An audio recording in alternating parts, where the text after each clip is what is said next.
Assalamualaikum warahmatullahi wabarakatuh. Shalom, Om Swastiastu, Namo Buddhaya, dan salam kebajikan bagi kita semua.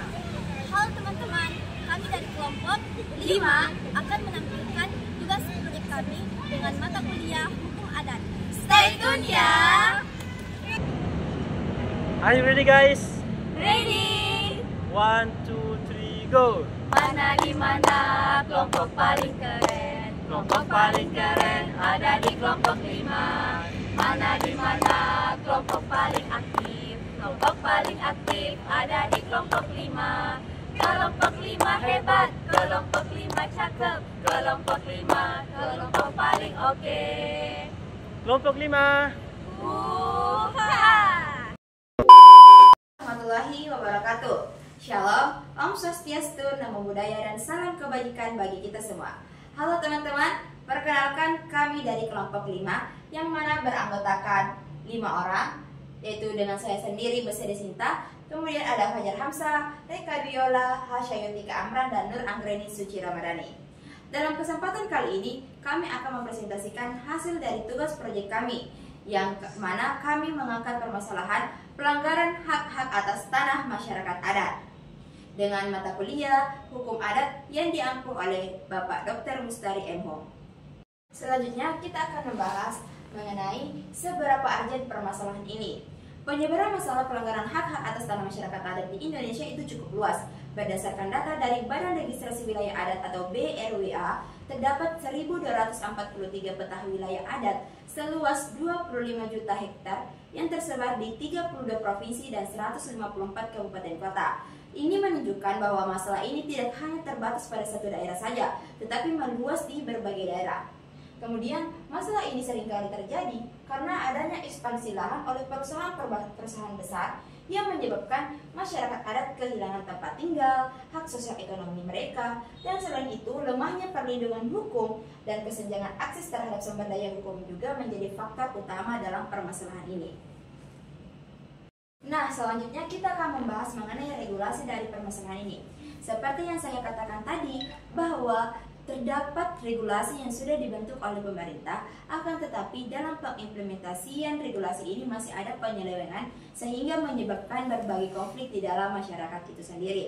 Contohnya saja, dalam Undang-Undang Nomor 5 Tahun 1960 tentang pokok-pokok agraria, kemudian Permendagri Nomor 52 Tahun 2014 tentang pedoman pengakuan dan perlindungan masyarakat hukum adat.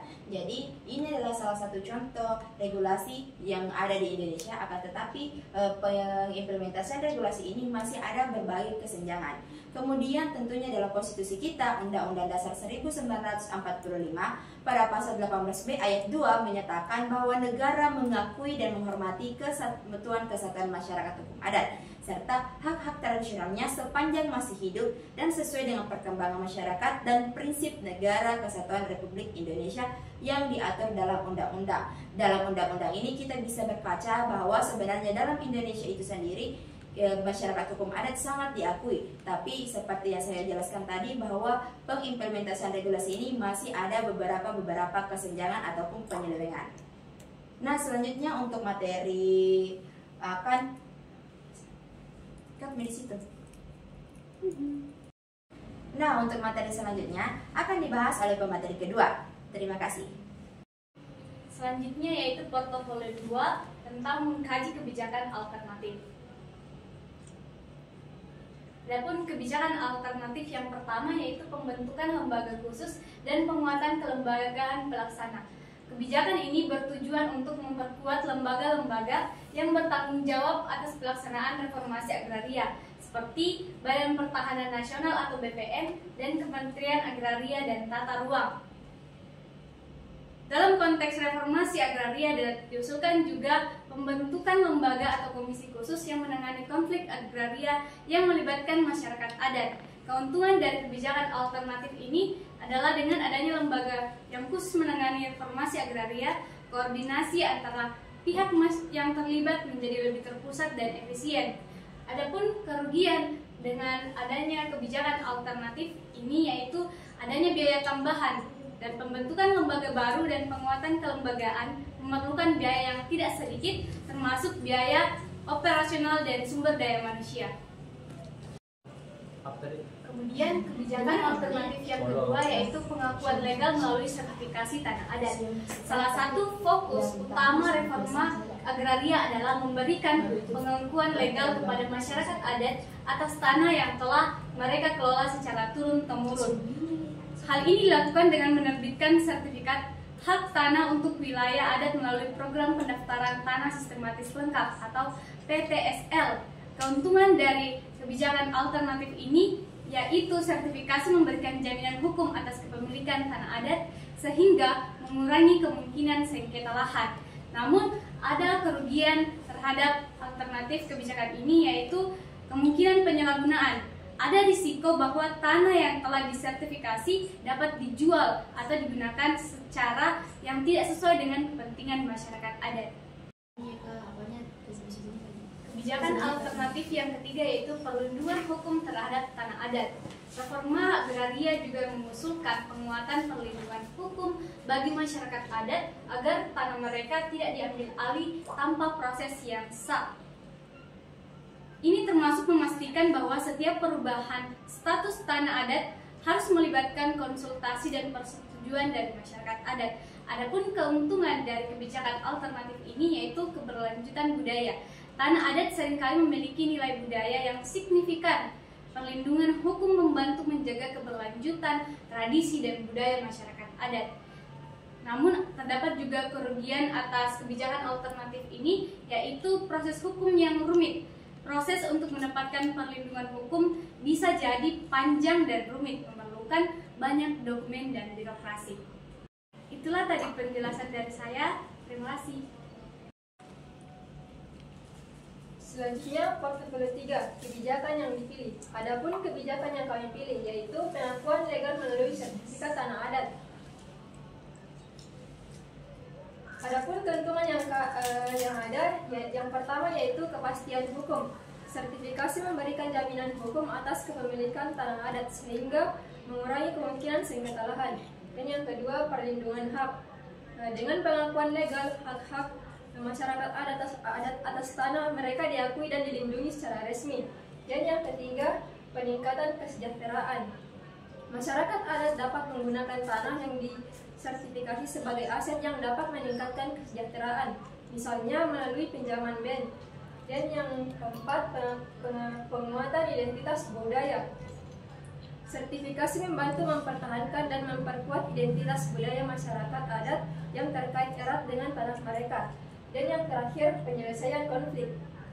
Proses sertifikasi dapat menjadi mekanisme penyelesaian konflik yang adil antara masyarakat adat dan pihak lain yang berkepentingan.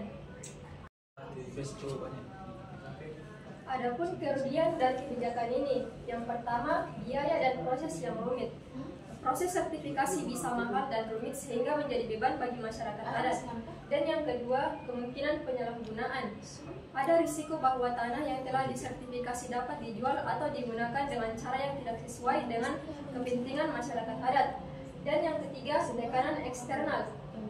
Setelah disertifikasi, tanah adat mungkin menghadapi tekanan dari pihak luar yang tertarik untuk menguasai atau mengembangkan tanah tersebut.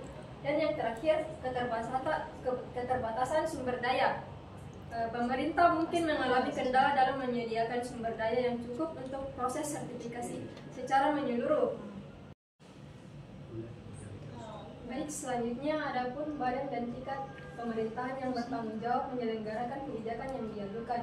Yang pertama, pemerintah pusat, yang kedua, pemerintah daerah, dan yang ketiga, lembaga adat, yang keempat, lembaga legislatif, dan yang terakhir, lembaga penegak hukum. Baik, terima kasih, itu saya dari saya. Selanjutnya, portofolio 4, mengembangkan rencana kerja. Ada dua pihak yang menerima, yaitu individu dan masyarakat serta pemerintah. Individu dan masyarakat yaitu masyarakat adat, akademisi dan pakar hukum, serta organisasi masyarakat sipil. Masyarakat adat mendukung pengakuan legal melalui sertifikasi tanah adat karena alasan yang berkaitan dengan kepastian hukum, perlindungan hak-hak tradisional, dan keberlanjutan pengelolaan sumber daya alam. Selanjutnya yang kedua, akademisi dan pakar hukum. akademisi dan pakar hukum yang mempelajari masalah agraria serta hak-hak masyarakat adat umumnya mendukung pengakuan legal atas tanah adat karena mereka melihat sertifikasi sebagai langkah penting untuk memperkuat kedudukan masyarakat adat dalam sistem hukum nasional. Selanjutnya yang ketiga, organisasi masyarakat sipil dan LSM yang berfokus pada hak-hak masyarakat adat dan konservasi dalam mendukung sertifikasi tanah adat karena mereka melihatnya sebagai alat penting untuk melindungi hak-hak masyarakat adat dan mempertahankan kelestarian lingkungan dari ancaman eksploitasi dan kerusakan. Selanjutnya, pihak yang menerima dari pemerintah. Yang pertama, Kementerian ATR BPN. Yang kedua, Kementerian Lingkungan Hidup dan Kehutanan. Dan yang ketiga, pemerintah daerah atau provinsi dan kabupaten atau kota. Dari pihak Kementerian ATR BPN memiliki peran penting dalam pengelolaan pertahanan di Indonesia, termasuk dalam hal pengakuan dan sertifikasi tanah adat.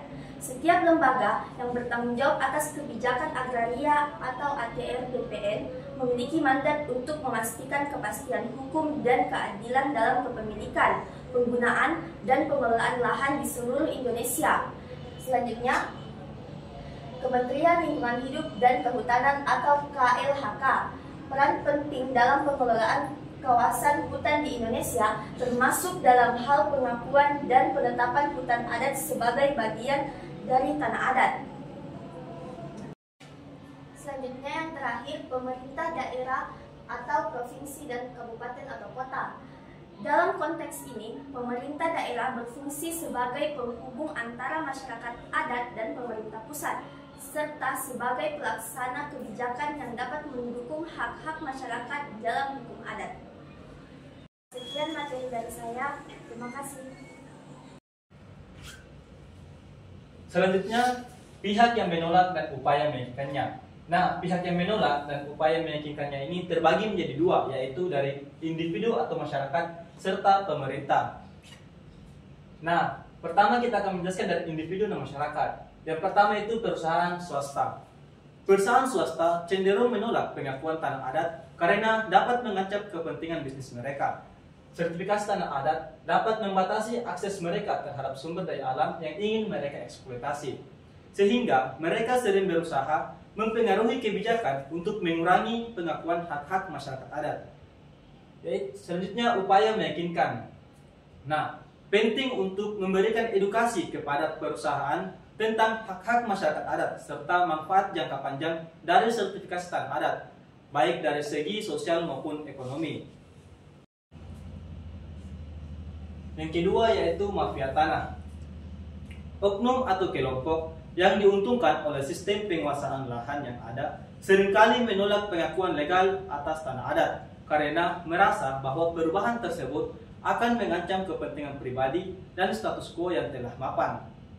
Adapun upaya meyakinkan oknum atau kelompok yang dapat manfaat dari sistem penguasaan lahan yang ada agar setuju dengan sertifikasi hak tanah adat, diperlukan pendekatan yang hati-hati dan strategis, menekankan keuntungan jangka panjang dan potensi harmoni antara kepentingan ekonomi dan pengakuan hak masyarakat adat. Adapun dari pihak pemerintah, yaitu dari Kementerian Energi dan Sumber Daya Mineral atau SDM. Nah, SDM ini memainkan peran penting dalam pengaturan dan pengelolaan sumber daya mineral di Indonesia, di mana penentuan lokasi, eksplorasi, dan eksploitasi tambang menjadi tanggung jawab utama kementerian ini. Adapun upaya meyakinkan Kementerian Energi dan Sumber Daya Mineral atau SDM untuk setuju dengan sertifikasi hak tanah adat memerlukan pendekatan yang cermat dan mengedepankan dialog konstruktif dan penekanan pada manfaat jangka panjang bagi semua pihak. Yang kedua dari Kementerian PUPR. Menteri Pekerjaan Umum dan Perumahan Rakyat atau PUPR secara umum tidak secara terbuka menolak pengakuan dan sertifikasi hak tanah adat. Adapun upaya meyakinkan Kementerian Pekerjaan Umum dan Perumahan Rakyat atau PUPR tentang pentingnya sertifikasi hak-hak atas tanah adat, diperlukan pendekatan yang digunakan perlu menekankan manfaat jangka panjang dan sinergi dengan pembangunan berkelanjutan. Adapun metode pengenalan kebijakan dalam meyakinkan pihak yang menolak, ada beberapa pendekatan atau metode yang dapat digunakan. Yang pertama yaitu dialog dan musyawarah terbuka. Mengadakan dialog terbuka antara pemerintah, masyarakat adat, sektor swasta, dan pihak-pihak terkait lainnya dapat menjadi sarana yang efektif untuk mendiskusikan kekhawatiran dan harapan masing-masing pihak. Musyawarah ini dapat menjadi forum untuk mengidentifikasi solusi bersama serta menciptakan rasa saling pengertian dan kepercayaan. Yang kedua yaitu pendekatan berbasis bukti. Menyajikan data dan bukti empiris tentang manfaat pengakuan tanah adat dapat membantu memperkuat argumen. Contoh sukses dari berbagai negara atau daerah lain di Indonesia di mana sertifikasi tanah adat telah meningkatkan kesejahteraan masyarakat adat, mengurangi konflik lahan, dan mendukung keberlanjutan ekonomi dan lingkungan dapat menjadi bukti nyata. Selanjutnya yaitu edukasi dan sosialisasi. Mengadakan program edukasi dan sosialisasi kepada masyarakat luas termasuk sektor swasta, aparat pemerintah dapat meningkatkan pemahaman tentang pentingnya pengakuan tanah adat. Edukasi dapat dilakukan melalui seminar, lokal karya, kampanye, media, dan publikasi yang menjelaskan hak-hak masyarakat adat serta manfaat ekonomi, sosial, dan lingkungan dari pengakuan tanah adat. Nah, selanjutnya yaitu membangun kemitraan dengan masyarakat adat.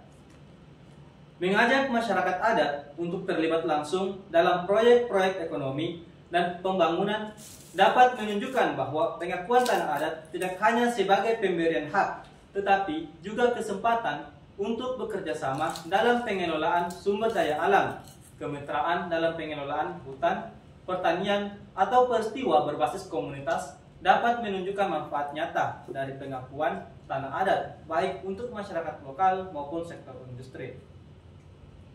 Itulah materi dari saya. Terima kasih. Itulah tadi pemaparan dari teman-teman kelompok 5, mulai dari portofolio 1 sampai portofolio 4 terkait dengan pelanggaran hak atas tanah masyarakat adat. Jadi mungkin teman-teman sekalian dapat memahami dengan baik. Sekian dan terima kasih. Assalamualaikum warahmatullahi wabarakatuh. Itulah tadi hasil pemaparan dari proyek kami. Sekian dan terima kasih. Wassalamualaikum warahmatullahi